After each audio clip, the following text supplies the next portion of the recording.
Today we'll be reviewing Dice Throne Adventures and... Let's begin!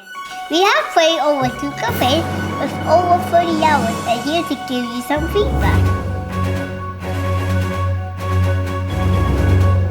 Welcome to another episode of Level Up with the Lees, where my son and I are committed to make videos to help you level up your game.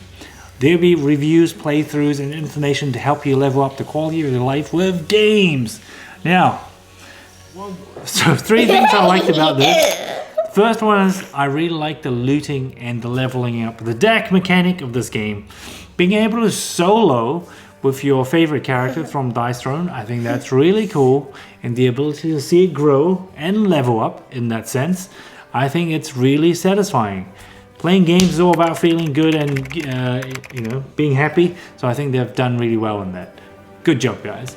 Now the other part is I really like the production of this game. I know it doesn't have a lot of miniatures unless you buy the mini version. But I love the card art. I like how they laid out everything. I love the rule book. It's easy to find things. And I also like the pictures on every single card. It's been well thought out, well designed. It's not often that I like the cosmetics of a game this much. I think it's fantastic. So another big tick for me. Now last but not least, I really like the constant action of this game. There's always something to do, isn't it, Levi? Yes. Yeah.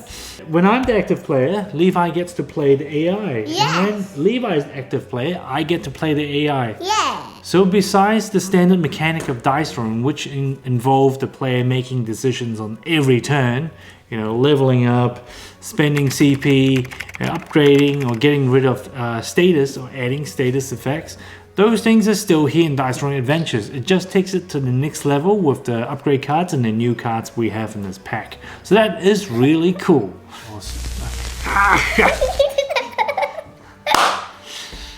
So the first thing I didn't like about this game so much is the randomness of this game.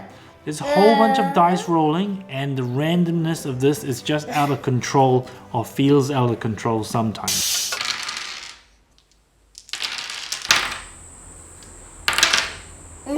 See? Because even if you're the veteran player with a lot of experience, great with strategy, if you just get bad rolls, there's pretty much nothing you can do about it. And similarly, when you go through tiles and picking up boss or monsters, if you just get a series of bad luck picking the monsters that's against your character, there's pretty much nothing you can do. So the second thing I didn't like about this so much is how this Dice Throne Adventures is separate from the core box. Now what I mean by that is, if you just pick up the Dice Throne Adventure box, it's a great box, it has a lot of good things, but you can't actually start playing because you can't play the game without the original heroes, which means you need to buy more boxes. Now depending on whether you're getting into this game new or an existing Dice Throne Adventure, this may affect you a lot or not at all. So for us, we already love the Dice Throne Adventure game, so that's not a big deal for us. But I can see for a lot of people that may become a problem because you buy this brilliant box set of Dice Throne Adventures and then now you got to buy extra boxes after boxes, right? Yeah. Battle 2, Battle 3, Battle 4, Season 1, Season 2. You end up spending a whole lot more than what you wanted to enjoy this game. So I think they really should put a starter hero in the box so people can just start playing. Either 1 or 2 players. Number 3. The learning curve and how the dungeon crawl works. Now the dungeon crawl itself. Let's go. Let's try 1 card randomly. All our heroes for 1 card. There's nothing wrong with that. But there are not much variations. It just seems to be flipping tile over tile and fighting monster after monster. That's pretty much most of it until you get to the boss fight. So I think that's an area I think they can make it a little bit more fun, just so it's not exactly the same as the normal Dice Throne game. And having said that as well, I think the learning curve for this game, for someone just getting into Dice Throne Adventures, is not that easy.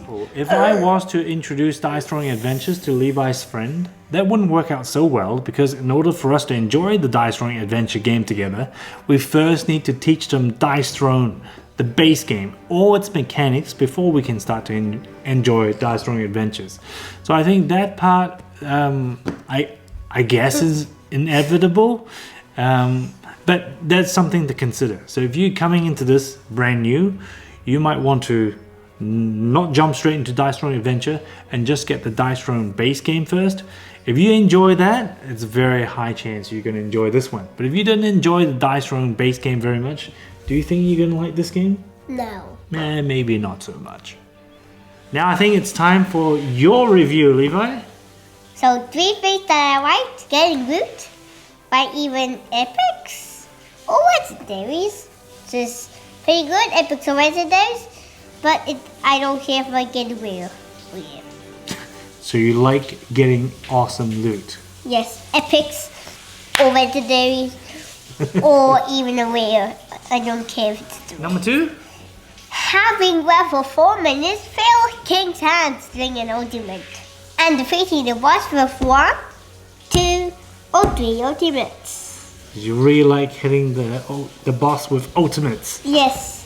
Okay. Yes. It is having level 4 minutes, success King's Hand ultimates. Or the boss stops you from doing an ultimate. Yes, tells you to. And getting a common root card during boss route. The white common. As well. See, what is this? It's a 3. Oh no! You don't like comments. Thanks for sharing.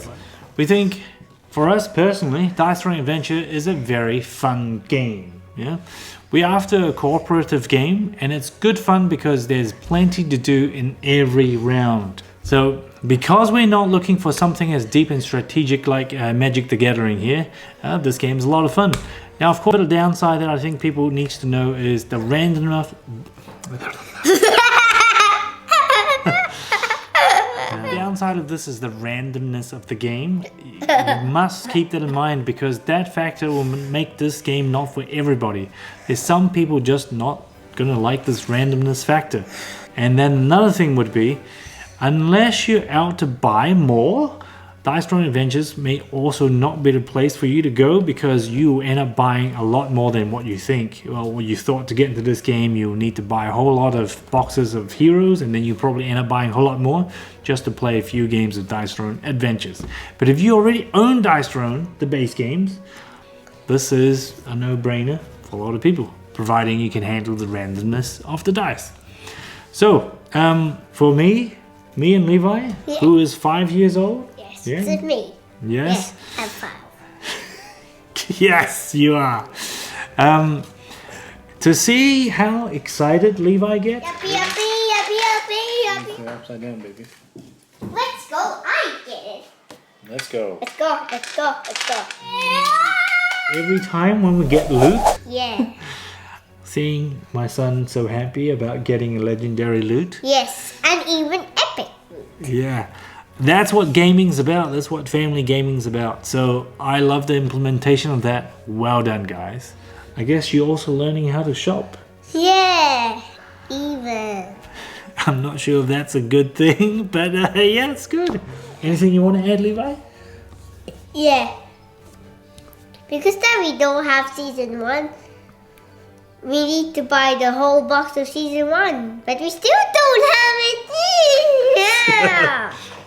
Is that a hint for me to buy more boxes of season 1 heroes? It's a hit. It's a suggestion, so that you have more choices for you doing Dice Throwing Adventures. Get you some more heroes. You have more choices. Well, that's another choice for your birthday present. Yes. Yeah. Yes. All right, so thank you for watching. I'm John, and Levi, thank you for watching. have a great time, and let's level up. Let's level up.